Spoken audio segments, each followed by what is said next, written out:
Also, I wanted to say we are all recording.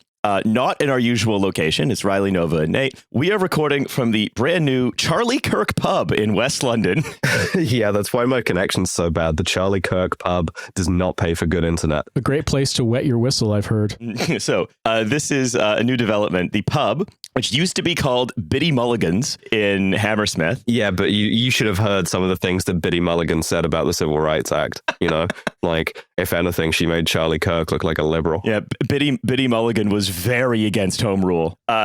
So this is as noted in a press release obtained by Fox News Digital. So Fox News Digital sent their best men on the case, and they've discovered that the Biddy Mulligan's is now called the Trump Arms and has converted their entertainment lounge. So I guess like the room where they have the big TV loudly playing sports all the time into, and I shit you not, the Charlie Kirk Memorial Debate Room. That's very epic. Thank you. You know, I guess I shouldn't be surprised, and I shouldn't be surprised it's in West London in the sense that one presumes that the owners of said pub in West London are shitheads with too much money at this point. But I just, who cares? Who fucking I'm sorry. I don't want to be like that right off the bat. Also, not that it's going to save them. I think it's literally like you will do potentially anything up to and including turning your pub into a gigantic memorial for a murdered podcaster in order to like stave off the fact that it is impossible to run a pub in this country. So I wish the like Trump MAGA arms every success, obviously, but like it's going to go the way of every other pub in London,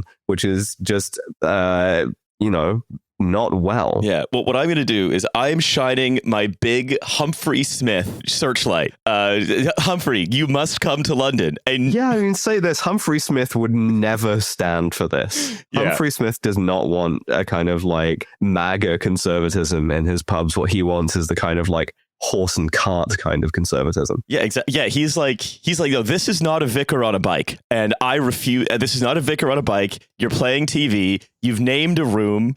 You've acknowledged the existence of the internet. I'm sorry. I'm afraid I have to close this pub immediately. You named the debate room after a guy born in 1993. That's so far in the future. What the fuck are you talking about? So Damien Smythe, the pub's landlord, said, millions of people around the world have been left horrified that a decent family man could be slaughtered during a peaceful and open public debate. We owe it to his wife to send a clear message that we stand against the rise of left-wing extremism. I mean, if you saw the statement that his widow put out that was like, you have no idea the fire you ignited in this wife. Maybe the fire we ignited, I say we, like we killed him. Maybe the fire that we ignited in this wife was opening a pub in West London or rebranding a pub in West London. Well, I mean, I saw the weird AI shit that was being tweeted by like American conservatives and also government offices of like AI, you know, he's friends with Malcolm X in heaven or whatever. And all I can say is it's Malcolm X played by Denzel Washington in the film from the 90s looking down on that scene and that pub owner and be like, oh, that brother's starving. So, but I do want to talk a little bit more about an event that I'm increasingly calling the Rdonald's fire as it develops live. That's good. That's not awkward at all. I think we can really lead with that. As I said in the last episode, it's a movement of, by, and for posters. So they're still mainly just posting. They're talking about posting. But because it's a union of, I've seen it called a fusion of QAnon and government, which I think is true, but it's just a fusion of posters, posting concerns, and government.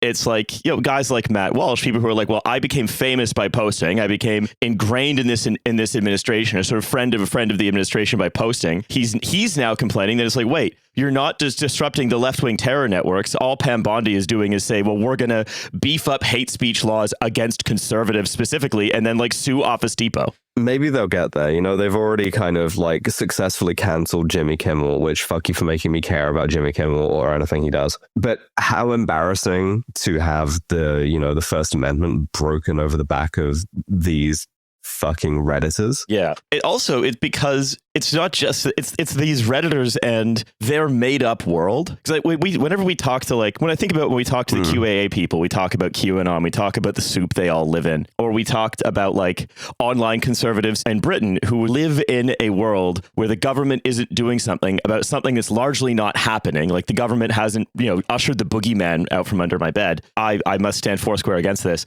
Is that when those people finally take control, control. They're not supposed to be in control. All of those fantasies are supposed to be animating impulses, so they'll be shock troops on behalf of the ruling class for basically free, right? You don't have to give them anything. You just have to keep them like angry and scared about problems that can never be solved. And they're never supposed to be in charge. It's kind of a dog catching the car. Yeah. Yeah, 100%. Well, I mean, right. The dog catches the car. However, the car is being driven by dogs who are pursuing other cars driven by dogs, and all of them think that there's such a thing as like if you watch the right video on Facebook, you can commune with, I don't know, the spirit of RFK or something like that. Like there's this, it's like a worldview based in conspiracy theory and like internet conspiracy theory of a specific stripe, and it's showing up in such like prosaically shit British places as well. Like you can't like go over a mini roundabout, or you can't go to the pub without someone who has cooked their brain on the internet trying to import something American that you're supposed to care about. Well, I'd also say this too, because I'm, the resident old guy on the show is, obviously Jimmy Kimmel came to public prominence, at least to some degree, by being one of the co-hosts of The Man Show in the late 90s and early 2000s. And it's kind of funny to see that like at least some permutation of the worldview advanced by The Man Show has turned around and sort of metastasized into the thing that is now canceling and ending his career, whatever. But it's just like, if you had The Man Show nowadays, would you have to have the same guy who like can neck an entire pint in one go, playing the piano, singing songs about like, I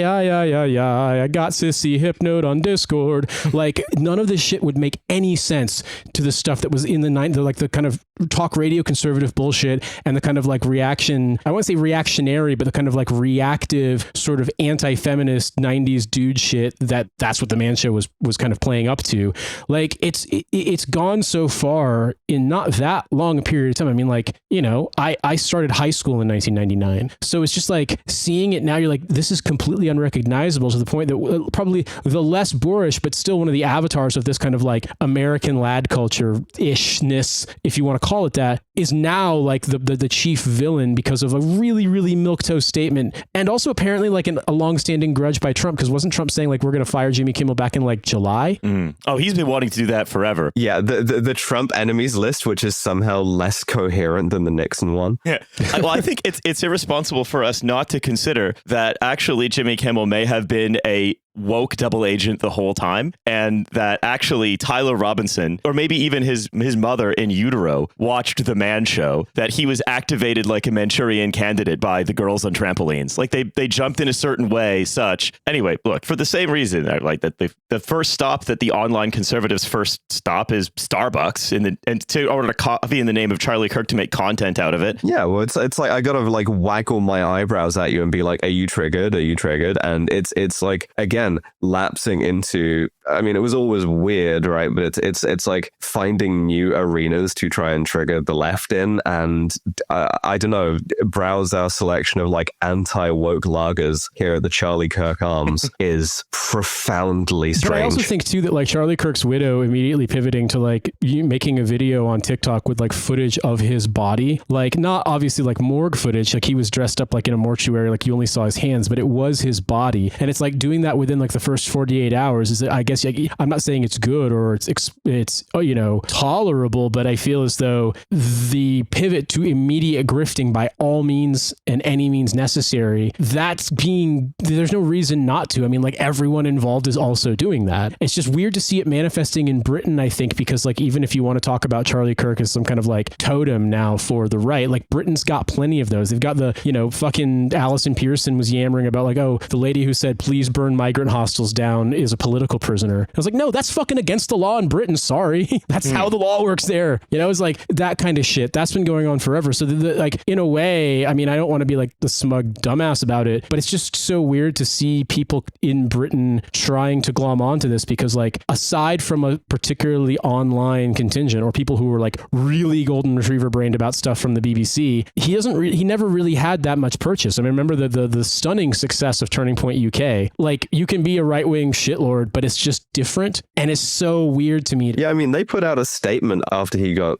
assassinated existed, and I would genuinely, my response was like, I forgot you guys existed. That was fair. Oh yeah, you guys. I remember when you launched like 5 years ago, and then like nothing happened after that. Well, it's like so many right-wing causes in the UK. It's like this is why, again, in the last episode, I talked about understanding Starmer as like a sort of provincial Byzantine governor turning himself into a human footstool for the emperor that's just like slurping up pasta in front of him.